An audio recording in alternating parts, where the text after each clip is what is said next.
Welcome to the Fish On podcast, episode 15. We've got PaddleHeads, Ben and Adam, joining us tonight on the show for the first time in almost a year. Average Ontario anglers, Jesse and Andrew. My name is Jeff. And if you're watching this on YouTube or listening on your favorite podcast streaming platform, thanks for tuning in. Boy, it's been a minute since we've had you guys on the show. What have you guys been up to? There's a lot of things new for you guys, I know, but I can't wait to talk about it with you guys all tonight. For sure. Yeah. Well, we have a podcast now. So that's new. Yeah. The Average Ontario Anglers podcast. Right away. Well, you guys are competitors? You guys didn't tell me that. No. I'm just kidding. No. Podcast, so. Yeah, 100%. Go ahead. Let's hear about it. Yeah, tell us all about it. Well, I guess like me and Andrew wanted to have a podcast for a while, a few years anyway, and we always kind of were like, like the cost of setting it up. You guys know there is a cost of like buying all the stuff. So finally, what was it? December, like at Christmas break or Christmas sales, we bought mics and an interface, and we set up we got a space at my work and office to film in and record. And then it took a few months to get, everything ready to go, and had to learn how to use all the editing software and stuff because I'm not very techy, but we figured it out. So far, so good, I guess. And yeah, it's been fun, right, Andrew? 100%. I mean, what's better than sitting with your best friend and just talking about your favorite hobby, and then forcing other people to listen to it? That's just awesome. I mean, we talk about fishing anyway to each other, so we might as well just record it and see if anyone listens to it. The hardest thing we have for it's podcast. fun to listen to. Awesome. I've enjoyed the first few episodes that I've listened to so far, and I remember you guys saying the last time you were on that you wanted to start something. Like we were pushing you into. We were like, "Where's your YouTube channel? What's coming on? What's coming up next?" So it's great to see you guys bust out of the Instagram scene and start making more content. And as far as like competition, I think there's so much room for Ontario fishing content. It's so wicked to have you guys there to listen into and to tune into. There's no competitors here. We're all friends. Exactly. Well, I mean, mostly. Ben's like, meh. I'm the only one here without facial hair, so I'm losing. Oh, that's true. I didn't even realize it until you pointed it out. Your baby face over there. Sometimes the fish will bite this stuff because it looks different. Isn't that like so that's what's really cool about your podcast, guys? So go ahead, Jeff. Go ahead. No, I was just gonna. You ruined it. I was just gonna say that the fish bite something different, so that's why new lures always sell well. There you go. I was gonna ask you guys, or I was gonna say rather, what is so fun about the setup you guys have and what you're doing is like you said, Andrew, you're just chatting with your buddy. But what's cool about that is like sometimes it's those conversations where you get like deep into a topic where like the best discussions are had. And so like you get into the real nitty gritty of these kinds of things, and to be able to record that and then share it, because you can never recall it the same, right? So it's a great platform to do just that, to have those conversations and speak more, just deeply about these topics. And if there was anybody that I knew could just sit down, two guys that could sit down and talk fishing for hours and hours on end without taking a breath, it would be you two. Like from the little bit that we've talked to you already on the podcast and then outside of the podcast, you guys just fishing nonstop, and your whole lives too as well. I just had an idea. Listen, and if it's really good, we could just totally edit it out of the podcast. But you guys should consider doing the podcast in the boat while you're fishing. Like that would be cool. Maybe even just a couple episodes. Get that set up. For sure. Yeah. Just like put an anchor down on the bow and the stern and just sit in one spot, do some casting, and just record it while you guys chit chat about whatever for this your fish. podcast. Yeah, the banter back and forth. Awesome. It's like those the hockey mics, or like the athlete mics. They have like a hot mic while they're playing, and so you catch all the little things they're saying. You guys, just those are crazy. You hear some weird stuff coming out of those. It's funny. It's funny actually. You hear some weird noises out of the boat. That's for sure. Yeah. Yeah, definitely. Andrews.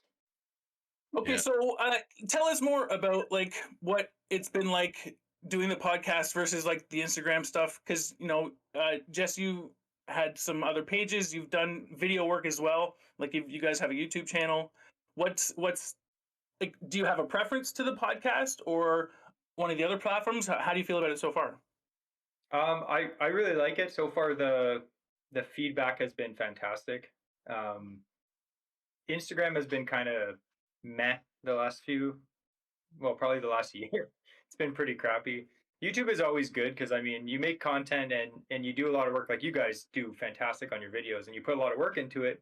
And then once you have that video and you put it up, it's there. Like people can search it. It's always there for people to watch. And you might have videos like we have a few videos on YouTube that are like steelhead fishing basics, and every spring I just noticed the video gets a lot of views, and in the fall again. So like it's videos that people keep going back to, and I like that as opposed to Instagram. It's like you post something on Instagram, then pretty much it's done. Like no one's gonna look at it ever again. And the same thing is with the podcast. Like you can have all your podcasts up, which is amazing, and then if someone's searching a topic, they're looking through your podcast like, oh, that's cool, I want to look at that, and it's always there.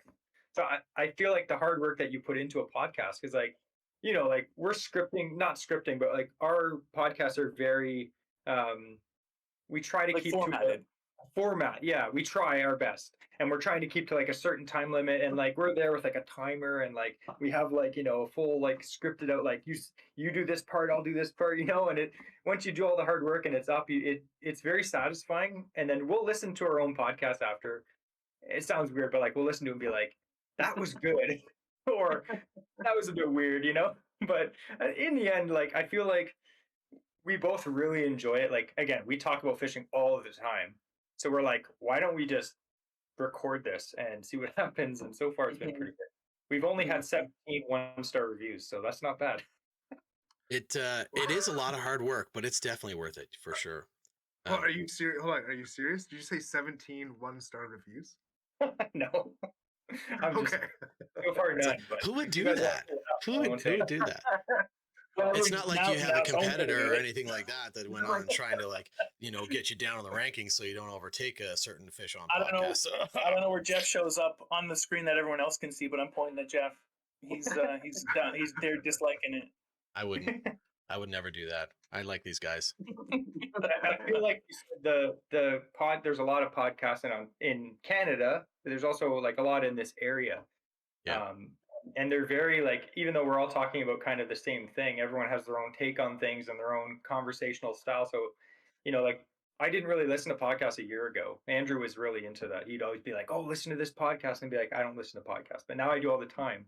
So now that I'm listening to more fishing podcasts, especially, it's interesting. There's a lot of different styles that people do it. Some people might prefer one over the other, but generally speaking, they're all good.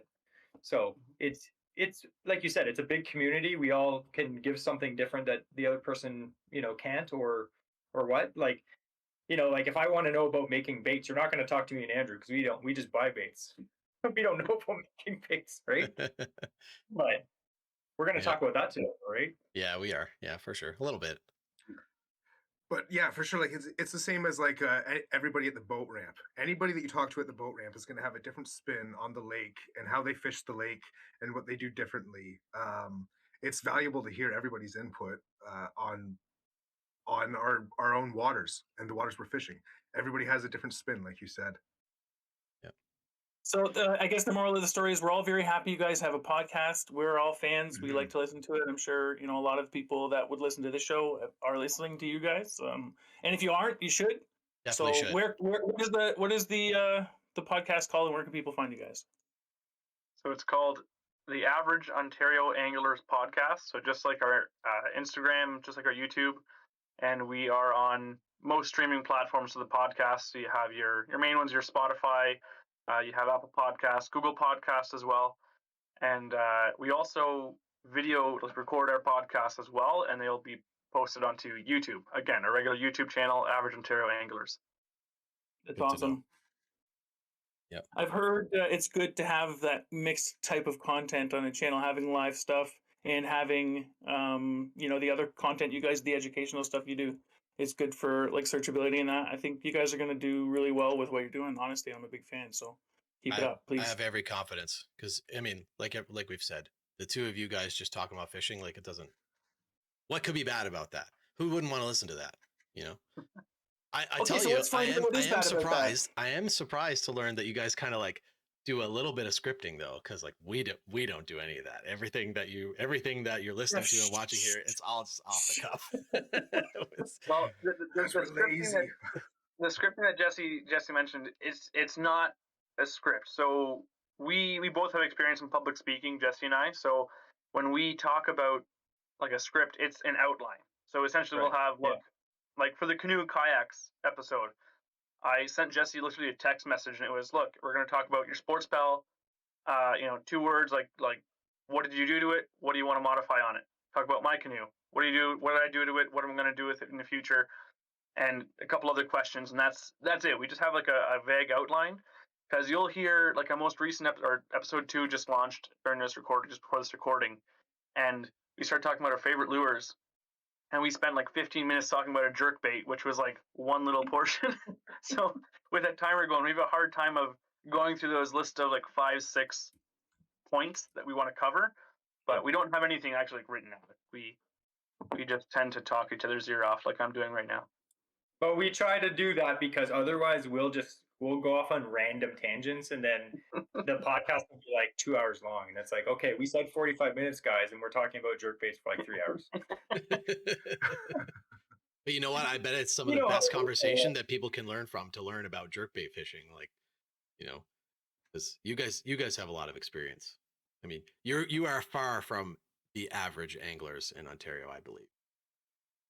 Oh, we're like slightly above, like a hair. They're also I like that answer. slightly Humble. modest. Humble. Yeah. Cool. Okay, so speaking of jerk baits and baits, the other thing we wanted to chat with you guys a little bit about was the CANCAST show. Have you guys done a podcast about that show? I know you've mentioned it on the show, and are you planning to? So we were going to, unfortunately, since we pre-record our episodes, we're already past CANCAST. Right. Like our material's already past the date that we're gonna release them for CANCAST. Unfortunately, we won't be able to. We did mention a bit on our last podcast, which is going to be released the week before CANCAST, but we didn't do a full episode, unfortunately. But next year we will. But I think we're going to do one after CANCAST and talk about all the loot we bought and the people we bought. So well, you can do some of it here. Like, what are you guys looking for? Is there anything in particular you want? Like, what do you think? How do you feel about the show? I don't think I can mention any booths I want to go to first, because I want no one to be there when I go first thing on the door. I mean, That's I why you mentioned other could ones think of as a one that might be diversion. of interest to you. Just I'm off the I'm cuff, playing you know. chess right now, and y'all are playing checkers. That's like sharing your fishing hole. You don't want to, you don't want to give too much away. GPS That's coordinates funny. now. You're fishing for lures. Yeah. Okay, well, give us brief, descriptions of the areas or the things you're looking for. You don't have to get too in detail. You want to go first, or Andrew? Sure. So I am definitely looking forward to. I actually have a bait set aside with Hashimoto Concepts. I've been wanting one of his the HC blades for a long time, so he's set one aside for me. I'm super excited to get that. I'm going to be looking if I can get a good deal on a good baitcaster reel. I'm looking to get another, maybe a Daiwa like SV or something like that, just more for bass fishing.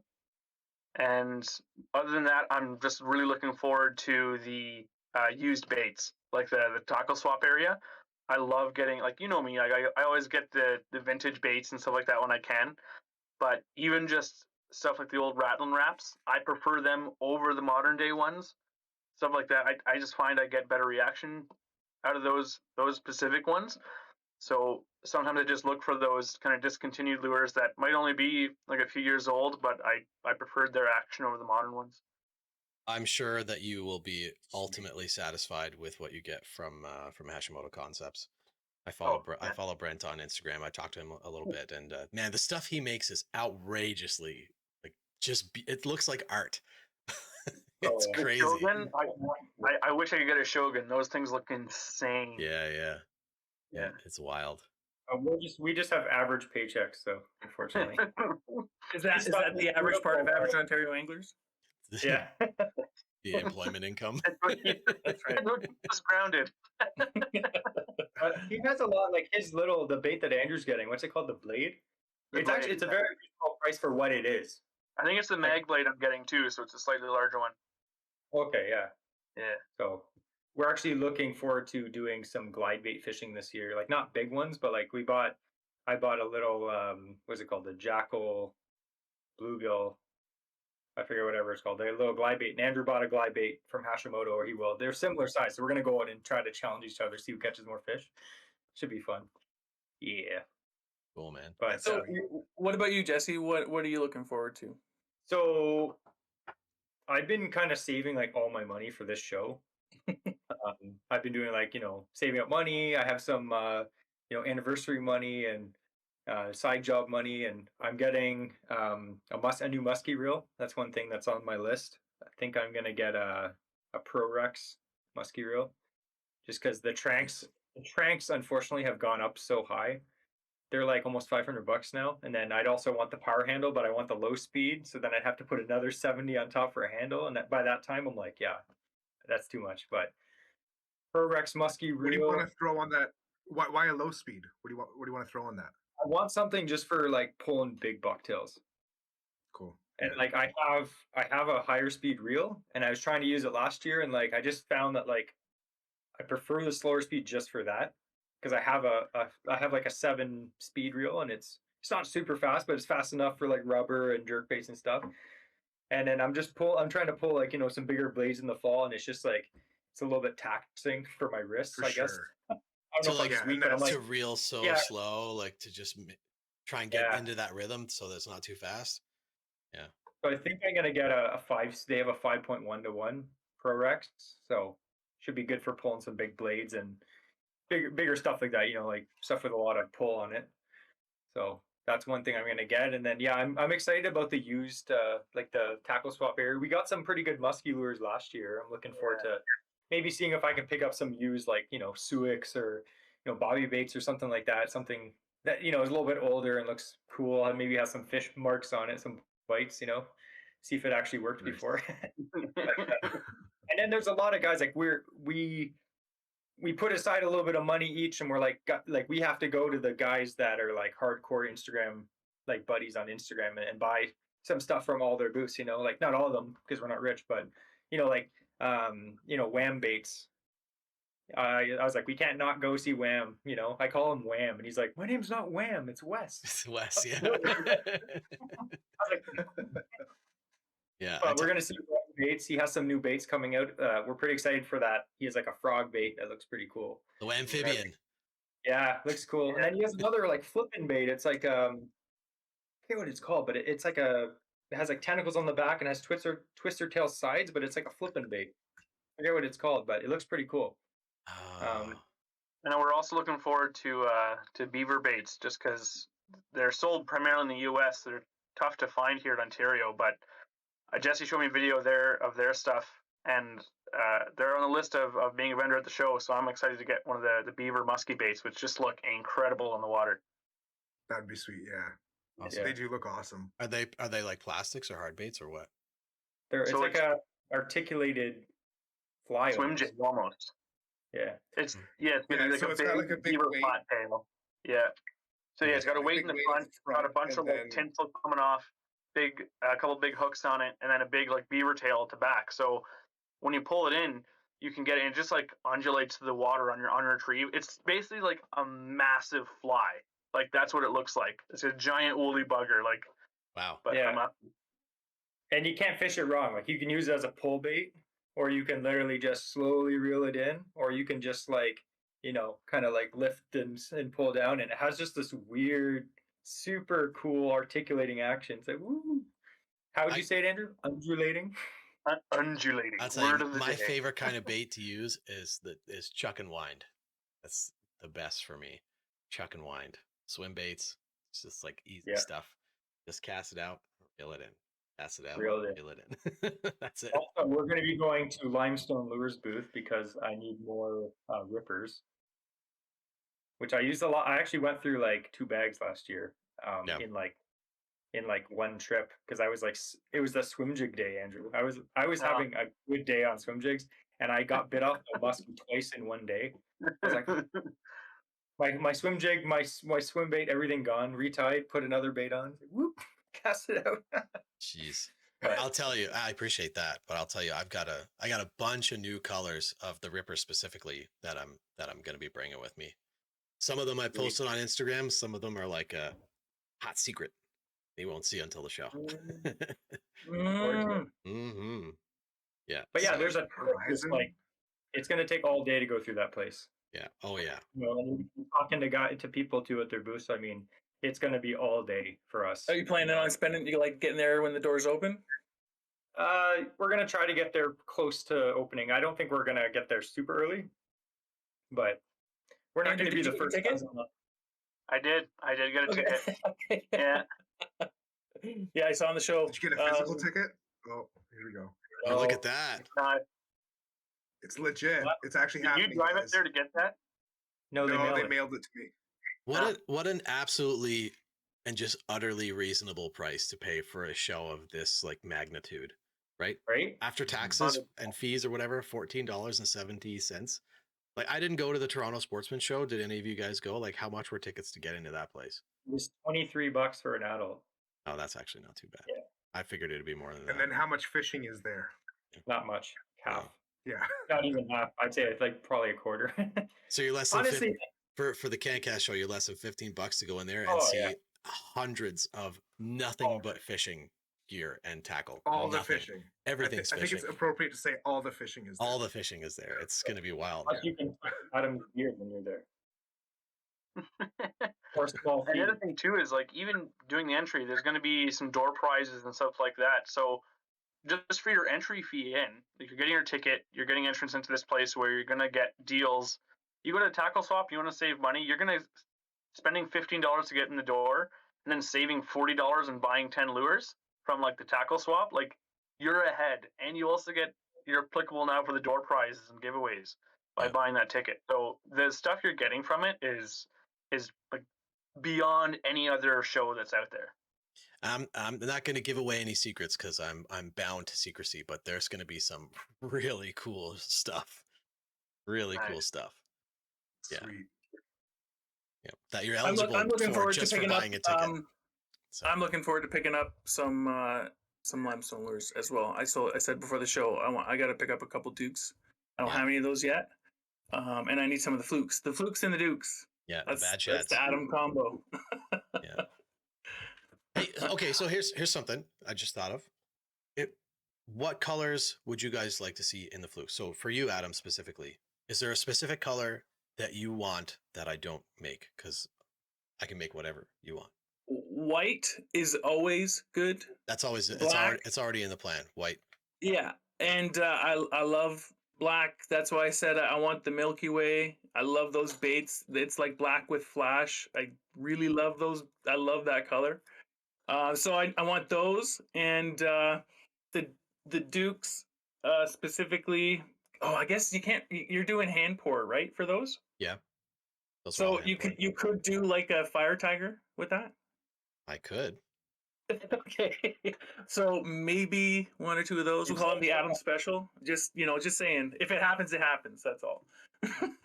A Fire Tiger Duke might already be in the works. Oh, okay. All right. Enough said. So I'm gonna have a bunch of the like this the standard like solid color ones because those are fairly not laborious to pour. You just mix your plastic and your color and you pour it into the mold. But those really like detailed ones with like a bunch of different colors, those are really complicated layered pours that take a lot of time to do. So, but I'll have those. I have a plan for a number of different patterns of those. Yeah. Fire Tiger is pumped. one of them. So That's sweet. Yeah. So I did want to ask you, and go as deep as you'd like with it, but just and I said this to you before the show. I want to like bring us into like let us look in the window what it's like to be a bait maker before one of these big shows. Like, how much time are you putting into it, and like how excited are you about the show?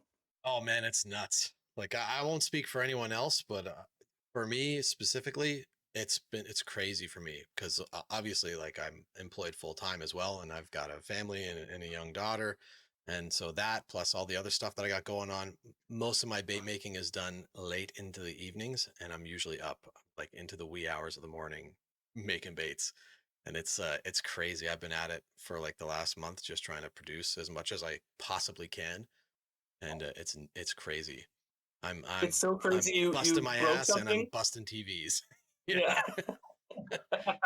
Yeah, I killed a TV. Yeah, I for anybody who Oh, doesn't bad. know or doesn't follow Limestone Lures on Instagram, I literally broke on a less than 5-year-old 65-inch curved Samsung TV by accidentally Ouch. dropping one of my display walls on it when I was disassembling my displays. I had everything set up in my basement, and my daughter was having one of her little friends over for a little play date, and I wanted to clear it all out of the basement so they had somewhere to play.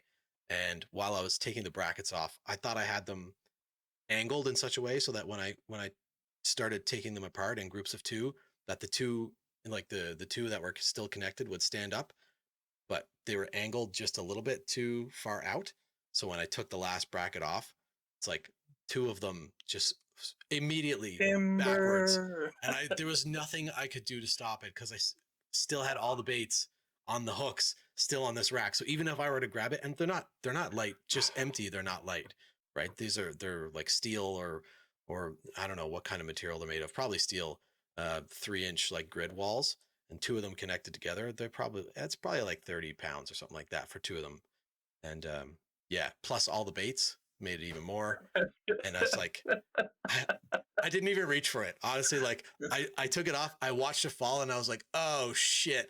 And I just watched it hit the TV and just gouge a humongous, like just took a big chunk right out of the TV. It went right down the bottom. So the price of limestone lures are going up I to was help like, Jeff buy a new TV. no. Looking at it. Price increase incoming. You're And doing a luminous and black color. It's called the Samsung Black Special Edition. They cost twice as much. Yeah. Even man. after I picked up the rack and my wife was like, what the heck happened? I was like, oh, it was just me. I broke our TV. And she was like, what? But even after I was looking at this gouge, I was like, maybe I'll turn the TV on and it'll just be like the gouge and it won't have like totally screwed up the screen. But I turned it on and the screen was just like, there was just a huge multicolored black bar from the top to the bottom, right around where the gouge happened. And so, yeah, I bought a new one. I had to buy a new one today, actually. I brought it home, set it all up, and I almost tipped that one over, taking the protective screen off the front. So, Man. Yeah. So that's how crazy it is. Do you Yeah. think everyone who's making baits is breaking TVs too? Or they're just not working as hard as you? yeah, it wasn't Or better be. it wasn't a cheap TV. It wasn't like an ultra expensive TV, but it wasn't a cheap TV. It was Nobody wants an expense like that. Doesn't matter how much it is. Like it's just like boom, out of nowhere you have to like replace this expensive thing that it was a didn't. 7 series curved Samsung TV, and they only make a few models of those curved ones still, because curved TVs are like out now. So I was gonna say, you're gonna get another curved TV, or no, just I got a one? flat one. I got a flat one. It's old school technology. It's okay. You know, that's the charm of it, really. Anyways, Old school with tube and kind of like curved in the front. So Yeah. carry on. I couldn't help but notice, Ben, you've got like a pile of tackle boxes behind you. Why? And is there anything in particular in there you might want to show off? Because I mean, it's just kind of sticking out like a sore thumb. I just know that these guys love talking tackle, and last time they had like all of their tackle with them, and they were ready to talk. So I just wanted to be ready with some stuff that I'm excited to throw this year. I just saw Jesse turn on his X-ray vision. He just scanned them. He knows exactly what's in all the boxes. By some stuff, you mean every musky lure that you own is stacked up behind you right now. Right there, and like a whole bunch of like my baits too. Like you can't own too many musky lures; they're expensive. Yeah. But what's not stacked here is on the wall, right? I'd be interested, like, to see the musky stuff and other stuff, but we're really gonna focus on musky, me and Andrew, this year. So I'm super stoked about this, the Super Shad Wrap. Have you guys heard about this? we have Hey. yes, it's not a secret, but it's a secret. Yeah, right. No, I've heard really good things about them. I was talking to an old guy at boat launch last year, and something I've heard from multiple muskie anglers is that nobody's ever been able to catch a porpoising muskie. For those of you who don't know, muskie will sometimes come to the surface just for whatever reason. They don't really know. They think they might be correcting their air bladder, but they'll come up to the surface and you'll see the back of a muskie, and then it'll just go underneath. And I know what they're people will doing, by the way. Like a people dolphin. will try casting at this fish to try and catch it, and like pro muskie anglers have said they've never caught a porpoising muskie.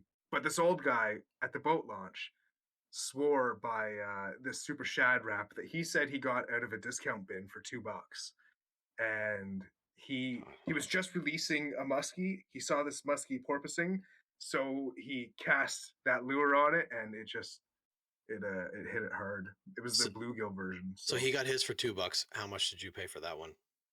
30. Yeah. Sounds about right. Oh, It's so worth it. Like, it's balsa wood. It's not like plastic. Yeah. Yeah. that Also, was pretty that- soft. I have okay, a so feeling to a put- muskie can chew right I through feel that. like that's actually a pretty reasonable price for a big, huge bait like that people use to target muskie. And I only say that because I have a number of the Rapala, the tail dancer, the TD11s, and those are like $25 each, and they're not that big. It's Rapala, Right, yeah. though. You're Yeah. paying for that brand. That's true. They all went up in price this year, though. I noticed. Like we were at Gagnon's the other day, and even like X wraps and stuff are like $15.99 now. Yeah, it's crazy, So man. everything's gone up. Everything's gone. No, up. those- It's nuts. Wraps are legit. Something else I'm super stoked about is this new version of the Living Titan. Do you guys know what Junior? the Titan is? Yeah, the Junior. Yeah, So that was that cool. gets released tomorrow morning. So I'm going to be jumping on the internet as soon as I wake up, buying a few of these baits before they sell out. It's perfect size too, in my opinion. The small one. It's what? The It's a junior perfect looks like it's perfect size for like Kawartha fishing most of the time, maybe in the early season anyway. So Ben linked Yeah, it for earlier, and I sure. was having a quick look. The Junior is about 6 inches, if I recall reading that right. Yeah. Okay. And this is the 8-inch version here, just so people know what it looks like. This like Oh, I've weird got one kind too. of lip on it. Yeah, you've still got mine that I lent to you. I have this Titan here. It's mine. Yeah. How do you like it?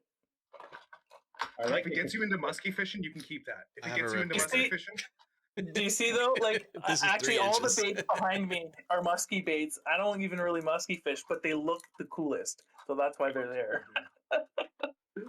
so I'm stoked for that 6-inch for spring. And I also want to throw this a lot more. This I think it's called a sledgehammer. What do you have Yeah. there? That's a 6-inch Suic.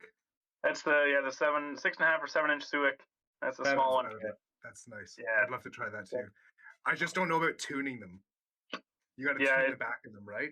It's finicky, but like once you get it dialed in, like you get the right one too. Like because they're all made out of wood, the wood can have its own properties that will make it kind of shimmy as it rises. And Jesse was telling me about that, where like That's getting a the wood one? dive straight, but some of them, yeah, so it's wood. So some of Nice. them, I think they're made out of cedar, I believe. And what'll happen is just because of the weight on it, that it might have a burl or a knot or something, or it's denser on one side. So as it dives and then rises, it'll kind of have like a shimmy as it goes up. So it's like a little bit of enticing action, but it's you don't know until you're using it if it does. It's just Yeah, kind of those yeah. because every single one's going to act slightly differently because it's made out of a natural material. It's not like it's just formed plastic, right? I've also heard guys bending this blade though, and like just taking it and kind of like tuning it that way as well. Yeah, because that This that is will something change. I got at CANCAST, by the way, it- from the used section.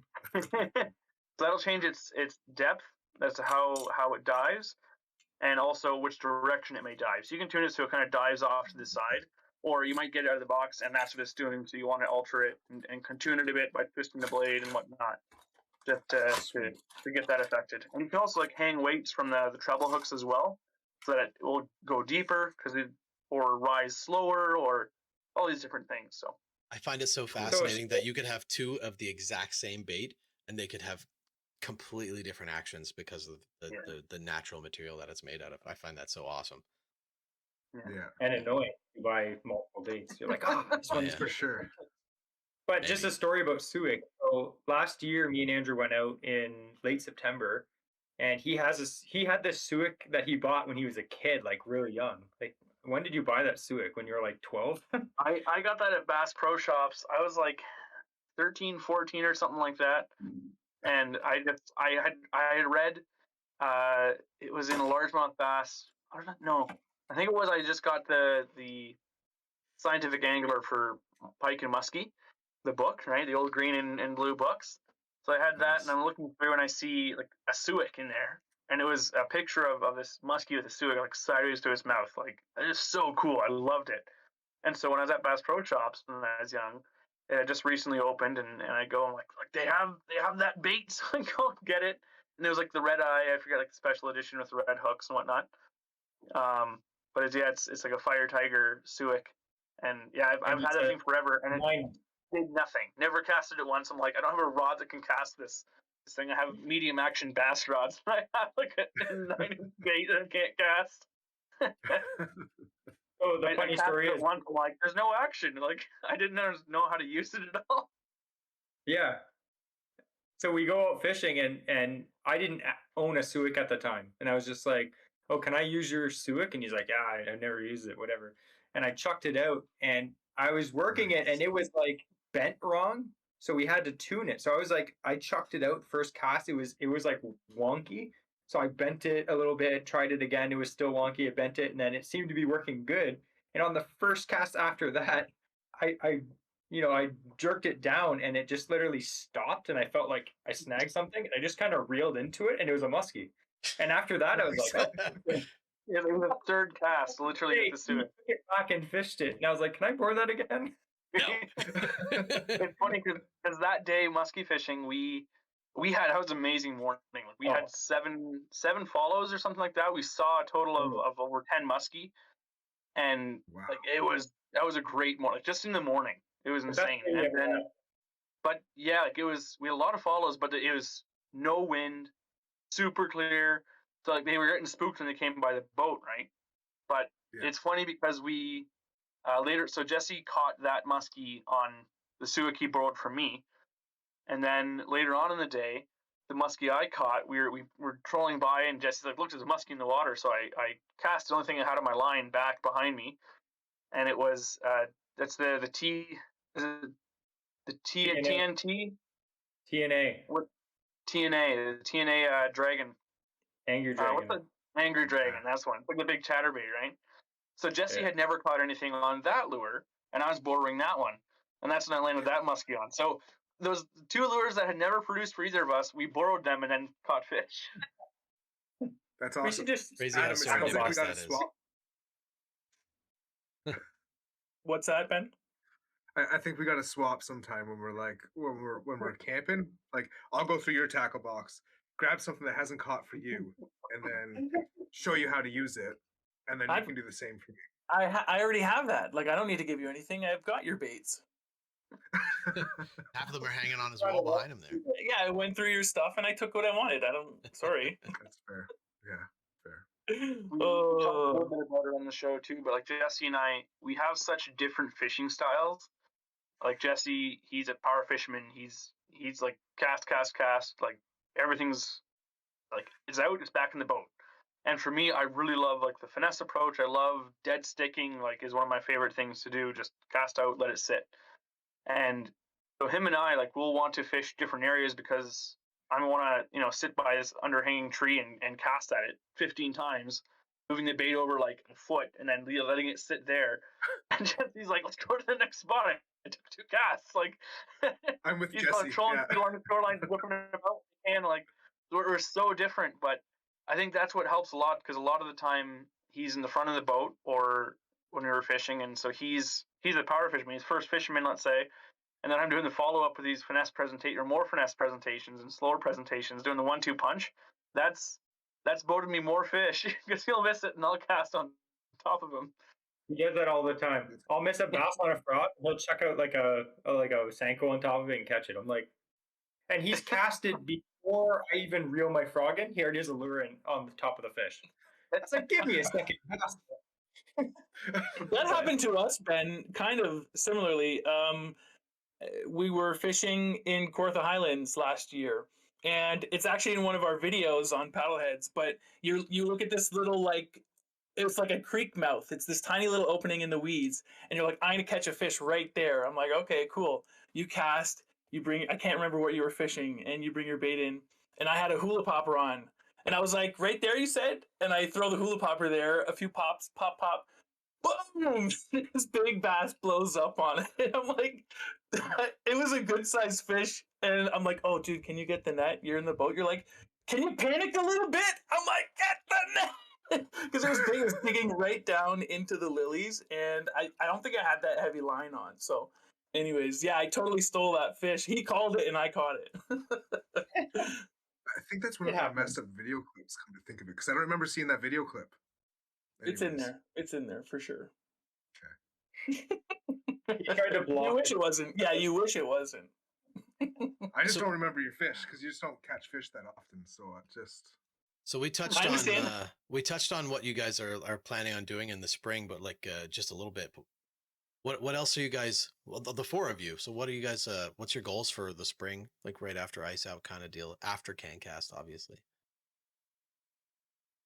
You guys go first. not much. AOA. In April, there's not much in April, right? I think we can all say there's not much in April, so we'll just assume that Nah, we'll talk about open that's good. water. We go out for pike in April in the Corpus because it's the only zone that they're open in during April. Oh, So okay. They're open year round there, so Yeah, we're gonna fish like we've been fishing a lot of these little Kawartha, some of the smaller Kawartha lakes because the water is still freezing cold, so we don't want to go in any big water. But we have a few spots we want to try this year that we've kind of researched and have caught some bigger fish in the area. We want to try, further upriver or different, little lakes. So we're excited about that. But it's very hit and miss, like it has to be kind of a warmer day And where are these It's like- spots? Yeah, I was just gonna say actually, if for some strange reason you're looking for like someone else to come, well, more than let me clear. know. we won't give you spots, but generally when it comes to like the early season pike, just like any other fish that's going, like they spawn in the spring, so they're going to stage beforehand. They're still eating all the way into their spawn, like they still feed, so they spawn in the warmer bays in the shallow water, really shallow. Their backs be sticking out of the water when they're spawning, and so if you can be in the river mouths or in the rivers and you see like little offshoots of bays that are quiet water, that the current's not there, or really shallow bays coming off that might turn a little bit marshy later on, even in the midsummer or late summer, that's kind of where the pike will often spawn. They generally tend to go toward rivers, but essentially if you hit those areas, they're going to be staging kind of just outside the weeds. Bass are going to be staging as well, but they're going to spawn after the pike, slightly after the pike.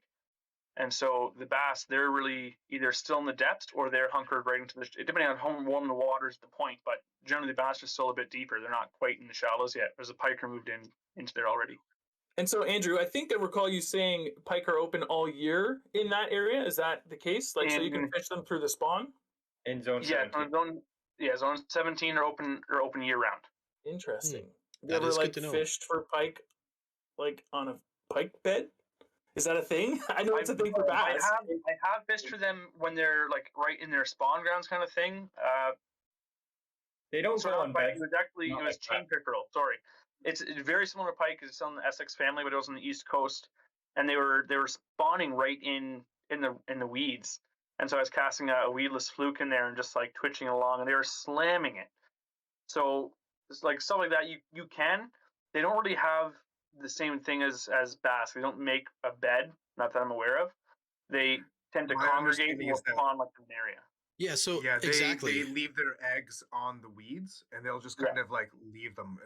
Yeah, Yeah, like peace like out after. really green, like cabbagey kind of stuff. They'll just leave a string of them, right? They don't bed the way that like bass do, or No. bluegill or Or panfish and stuff And they like don't that. protect their eggs either. No. No. I'm So pretty sure you I've look caught at They drop the eggs early and growth peace of the out. weed. Yeah. So Those you look pike at the and early muskie are growth of just the so weeds and badass. stuff like that. Yeah, the early weeds are where they're going to be laying their eggs because they're going to last into the summer. So they're going to remain there. They're not going to spawn on the dead weeds just because they're going to disintegrate as the new ones grow in. So on the fresh weeds, I mean, green weed is there's fish, right? So it doesn't change no matter what season you're in. And So I you guys are think going for the- pike in the spring.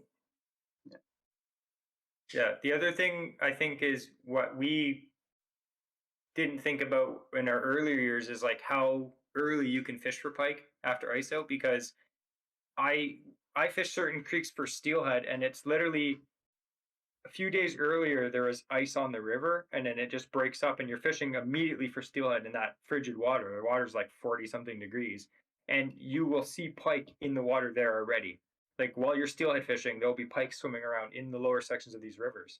So like they're active when the water's like 40 something degrees. They're going up the creeks, they're getting ready to spawn. They spawn literally like, like right into April, like early April, which is And are they spawning in the creeks, or are they just going there to feed? they They do spawn. spawn in the creeks in some of them, yeah. Like in Lake Ontario, the pike come up some of the creeks that we steelhead fish, and you'll actually see them spawning, and you'll see like a big female with a bunch of males just swimming around 5, with them. 7 males right around you.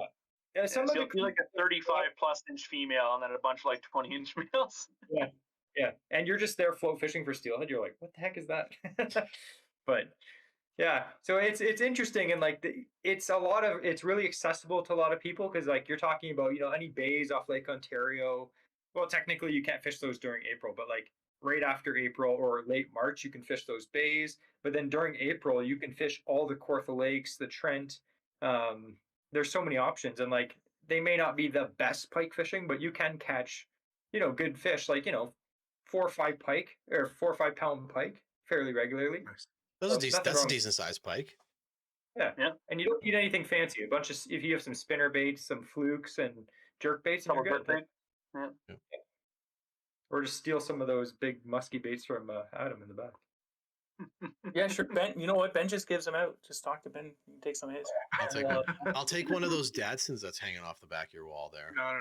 Those are not. You can't. Don't even look at those. I'm Just don't looking. even- I'm looking at him. I'm looking. I want the one in the middle. no. So Ben, what are your spring plans? I know you've got something booked for pike. I think I'm coming to that or with you. Yep. If you still, I hope if you you still are. love me. If you still love You me. just But invited yourself? no, we talk every day, so we've I think already I had was this. going to that too. Yeah. I think, yeah, I'm going to that too. Yeah. Yeah. It's kind of exclusive, guys. Wasn't Anyway, it a Ben, friend so or something like that? Yeah. But actually, if you guys want to do like a camping and pike fishing trip on pike opening weekend, that's what we've got plans for. And Biggest there's pike gets all of Ben's lures. I'll take On that deal. second thought, like you it. can't come. You can't come. Yeah, so that's what we've got planned for pike openers, to go camping for the whole weekend and just try and catch some pike in a place where I've had some really good follows and saw fish. And then we've got plans for muskie opener, some car camping, and just chasing some dragons. Probably hit some. Must be catching. I think we're going to try and hit a river that we've hit before. It just depends on what water levels are like and if we'll be able to get back up the river when we're done fishing there, or if we'll just have to find our way out the end somewhere.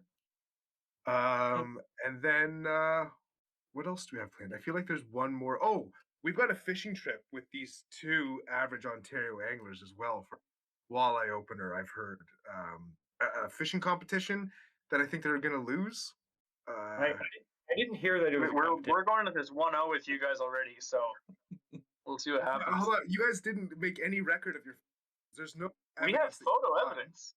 Yeah. Photo look, evidence Yeah, doesn't matter. You photo can- evidence. It doesn't. PSA to all those listening: don't ever do a fishing competition with average Ontario anglers, because they don't pay. They're just catching fish. They don't care about how big they are. They're just catching fish. So don't even Right. bother. You heard it here first. They We catch a lot of fish too. So Yeah, so maybe it's better that it's not a competition, because we'd all lose. We're average. We're average. That's it. I'm just sitting So over here that- feeling all left your- out. All you're I'm saying excited is that we're below average. What's that? Because Yeah. now that we fished it once, I know what to expect now. Because like the first time I went, we had never been there, so Mhm. I didn't know what to expect. I just brought so much random stuff, and now I'm like, I could probably bring one tray and know exactly what I was gonna do. I'm You know? going to leave Always all my all- weedless baits at home. Yeah, Yeah, I need as well. a flipping stick. Actually, speaking, that just reminded me of something, and it was maybe on one of your last shows.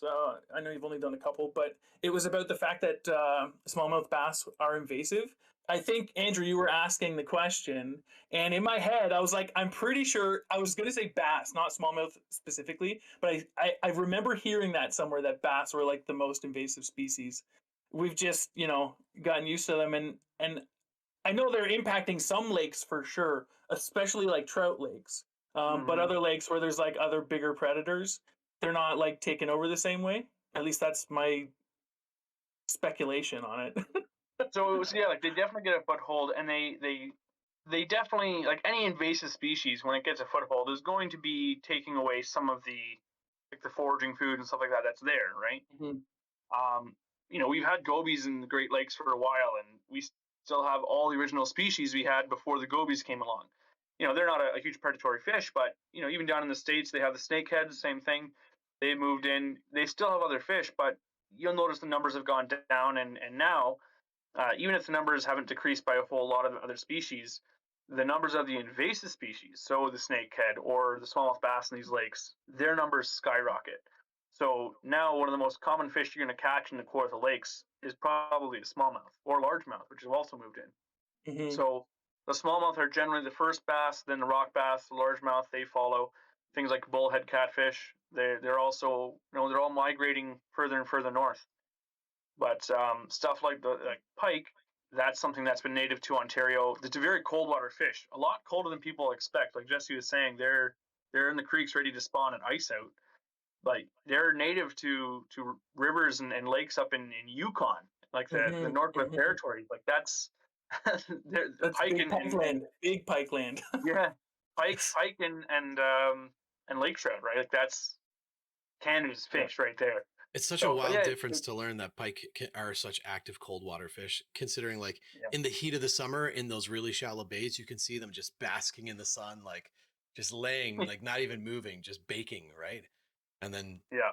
in the wintertime when the water's like sub 40 degrees, they're still doing their thing. If I had to They're fish one cold-blooded species, creatures. Go yeah, ahead, Andrew. I was gonna say if I had to fish one species, and that's the only species I could ever fish, pike would probably be a contender because you can actively fish for them, and they actively hunt all year round. Yeah. So it's not like if I chose bass, it's like, okay, you get 6 months tops out of the year you can fish for them. Pike, I give literally 12 months of the year I can go for those guys. Yep, they're fun to catch. They fight hard usually. Yeah, And and they if they're follow. so desired, they're good eating too. Yep. People give pike a bad rap when it comes to like harvesting them and keeping them, but man, they're pike are just as good as walleye and crappie to me. I love pike. I think we just established on this podcast that pike are underrated.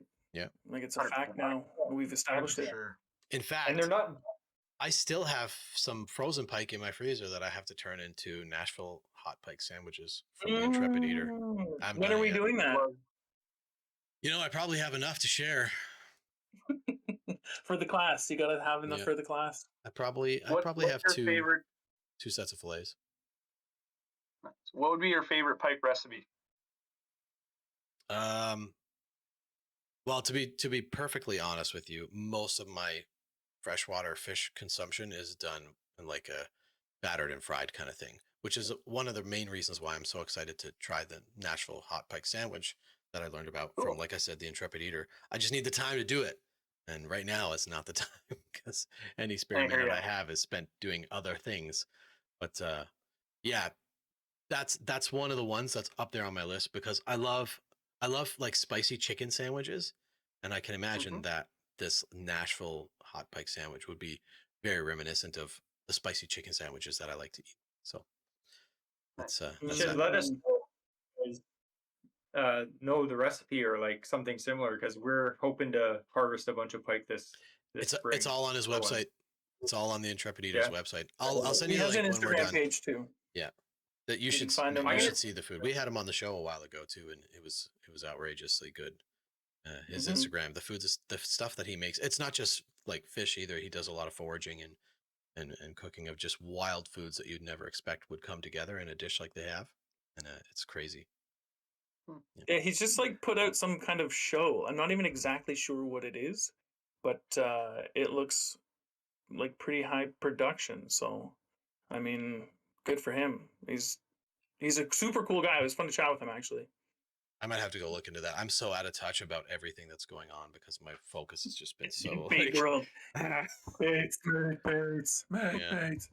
it's wild. So Jesse, Andrew, do you guys have any new baits that you're excited about? Anything that you bought or stuff that you're looking to pick up or throw more this year? Why don't you go first, ahead. Jesse? Okay. Feel so polite. Canadian, eh? Well, Andrew, one thing. I'm gonna grab one thing. Okay. So for me, my big thing is I really want to get more into BFS. So last year was kind of my testing ground for it. I had the Zephyr Cast King, and it's like I loved it. I had 10-pound braid on it. I mainly used it as just a smaller bait casting rod, as a spinning rod replacement, because I was trying to prevent a lot of line twist. So I was casting things like, I've got things like so small crankbaits, small rebel crayfish and stuff like that. A lot of success. Micro frog that I picked up at the CANCAST last year, actually, which is awesome. But the one thing that I want to go into more this year is I want to get a higher end bait casting reel, just so it does handle those small BFS baits. And I want to go for stuff like these micro crankbaits and like the rebel, like the rebel ant and stuff like that. It's absolutely That is hilarious. Jeez. So these like wired treble hooks are so small. Like this one here is the Panther Martin. I think it's like the number 2 Panther Martin. Like, but that's the kind of stuff that I want to go and use. Like I picked this one up last year from CANCAST as well, Dangle Baits. I saw him there, and you can see like the paint's coming off in this thing. I cast this thing on my bait cast on my BFS. I literally caught probably 50, 60 rock bass in a span of half an hour on this thing. He's rubbing off. So it's not always going to catch the biggest numbers. I did catch my biggest bass, biggest in-season smallmouth I've ever caught was last year on that BFS combo on the Pico Pico, and like that was just fantastic for me to use like finesse baits that I love to use, but on a light action rod was so much fun. So I want to go more into the BFS, get something where I can start casting like a lot like these small crankbaits, but definitely on a lighter gear and easier castability with the proper. Two things I want to say on that. First of all, fighting a smallmouth on like a BFS reel and I assume like an ultralight or light rod would be crazy. Yeah. Especially like one of your biggest ones.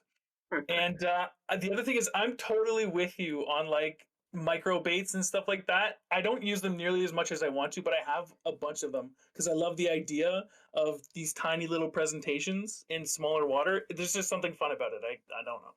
But and when you're having a slow day, like you get a bit bored. It's like, all right, I'm gonna go on this rock pile and I'm just gonna catch rock bass for 20 minutes, and you'll have your fill of fun. Like, well, you still get to like use a jerkbait day, like you're bass fishing, right? Yeah. You're like boom, boom, boom, boom. You're pausing, like you're fishing this way you would fish for bass, but you're doing it with tiny little baits. There's something fun about it. I actually have one of my baits I loved last year was this little X-Wrap. Like that thing's perfect. Like I said, exact like little jerk bait. I love it. Yeah, cute. Jesse, I heard you had guys something talking about there. the X-Wrap on one of your episodes. You were talking about the X-Wrap. You guys really peaked my. They're good, to pick some up. And Andrew really turned me on to the X-Wrap. I had one when they first came out, like years ago, 15 years ago. But Andrew slays on those things, like absolutely slays. So I bought a bunch. But okay, Nice. One thing that I'm excited to fish is because like I fish a lot of like weedy shallow lakes for largemouth. Like that's my deal. I love that. Like heavy line, tungsten weights, like frog fishing. But we started fishing since we have Andrew's boat now. We started fishing slightly, different lakes, different areas of lakes where it's not as weedy. So I really like jerkbait fishing, and I just got a new jerkbait rod. Ooh, Nice. I got that new Daiwa Tatula Elite, the ones that just came out. It's a But you even got a bait tied on it. It's got an X-Wrap on it. You're ready to go. jeez. I'm ready to go. But yeah, I wanted this for like 2 years. It's been sold out. It's so popular. Whenever they get one at the store, it sells out. It's a medium light, so it's like really whippy, but It's got, Didn't like, you leave mid work to go pick that up too? I left at lunch because Gagnon Sports was like, we have one stop. And I was like, oh, I really wanted to wait till CanCast. And my wife's like, are they going to have any at CanCast? I'm like, I don't know. And she's like, just go now. I was like, okay. Do you So I need left, any more and I was like, do you need any more signs than on, that? Like your wife is telling you to go buy this fishing bait, just go get it. all right. Don't question it. Yeah. My wife's good. I can't complain. Yeah, but fishing jerk baits, like me and Andrew really like it. And I don't know if it's on a podcast that we released already, but we were talking about like how me and Andrew fish jerk baits very different. Like, again, I'm a power guy. I'm just like, I'm Kevin Red Dam out there just, quickly, twitching it through. And Andrew's like, twitch, and just lets it float for like 20 seconds. And I'm just like, I've already cast 4 times by the time it gets in. And it depends on the day. Sometimes, what he's doing works. Sometimes what I'm doing works. So we kind of work off each other and see what we have to do. Because if we were both doing the same thing, then we either not be catching anything or be slamming them. So good to do. Good question for you guys on jerk baits. Do you guys, if they come with 3 hooks, do you leave all 3 on? And I only ask because like I've gotten to the habit recently, and only because I can't stand having to pull 3 hooks out of a fish's face.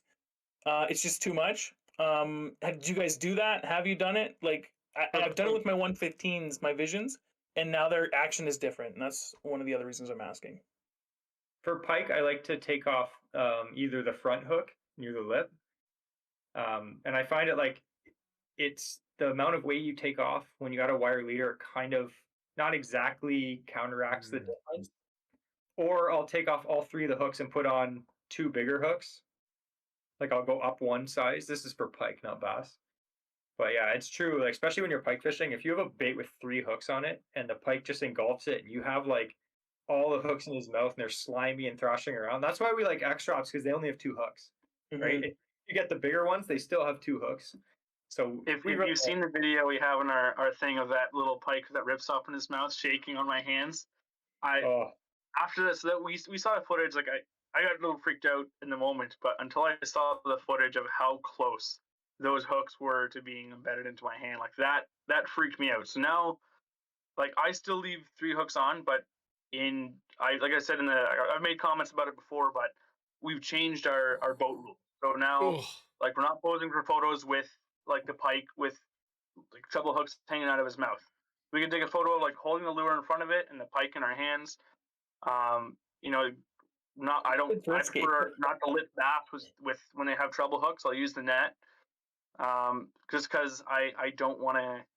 It's not worth it, man. I've had a hook in my hand the last camping trip, and that's just because I leaned on it. Got a hook in my hand. Jesse had to rip it out for me. I can't imagine having a hook in my hand and then the whole fish attached to the other treble. Like that's just a nightmare.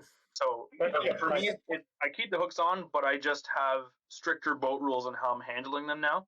So we have the lip grippers, which I know Jesse got a little while ago. I had the small pair, but just like the Rapala lip grippers, and they don't tear the mouth. I had the old metal ones too. It's old style that weighs it, but I found these were always ripping holes in the fish's mouth. So these ones here, they open up, they clip on the bottom jaw, and then it literally won't open again. So using that, you get mouth spreaders on the pike. They can hold the mouth open for you. You get your long needle nose pliers. So that's my rules now. I always make sure I have my tools with me so I can unhook the fish and handle them safely with all 3 trebles in. Just thinking about having a hook in your hand and another hook that's attached to that lure, attached to the fish, like just, oh man, it just gives me the heebie-jeebies. I've seen videos of guys in kayaks and like they boat flip a bass with like 2 trebles, and the one goes into their calf and the other one's on the fish. Like, that's bad. But have you ever seen those like on like deep sea boats fishing for like marlin with like those massive hooks attached to like 200-pound fish?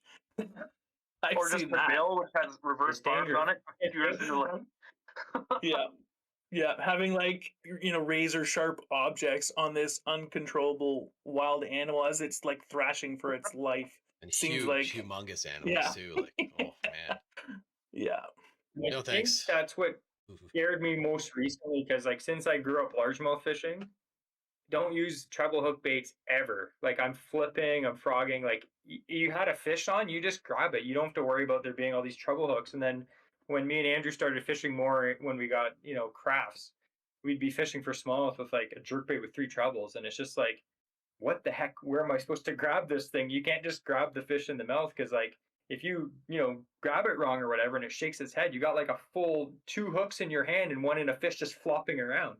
It's just like we upgraded, like we bought some lip grippers and a proper net and everything. So far, except for that one time Andrew hooked himself, we haven't really done too much damage the last 10 years, I'd say. Yeah. But Yeah, it's good for the and now we're smarter about it. it's good for the angler and it's good for the fish to do it like properly like that. So I mean, it just makes sense. Absolutely. I don't want the fish to have that pleasure of hooking me. It's a payback. Yeah. It's an offering to the Opianga killer, Jesse. You always they play calm right before you grab them, and as soon as you grab them, they're like, see, they know. Cool. Well, I think we should probably wrap it up now, guys. That was super fun, and I'm happy you guys came on. It was last minute, so thank you big time. Yeah, we were gonna last have minute. someone else, and you guys pulled through at the end. So thank you guys. And I mean, unless please. Okay. Send it. Your podcast on CANCAST was fantastic. Yeah. And if anyone listening to this hasn't heard that podcast, you should listen to it, because you asked Kyle like all the questions I wanted to know. You asked him, and I listened to it at work. It was fantastic. Kyle Sweet. was Like, Kyle was really great to have on the show. I thoroughly enjoyed doing that episode with him. Yeah, for sure. Yeah, he's awesome. And also his podcast, the CanCast podcast, is also worth listening to. I checked out the episode with the muskie maniacs, and that was really cool. And if you're interested in muskie fishing, you guys should check that episode out. Some of the stuff they talk about in there is really interesting. It was a good episode for sure. So much great fishing content all in one podcast. Talking about it. It's Right? nuts. Well, we're going to call it a day. I want to thank Andrew and Jesse for joining us on the podcast tonight. Of course, Adam and Ben, too. And myself, Jeff. Thank you, guys. Thanks for listening. We'll see you in the next episode. Good night. See yous. Toodles. Toodles. Jesse and Andrew, don't leave.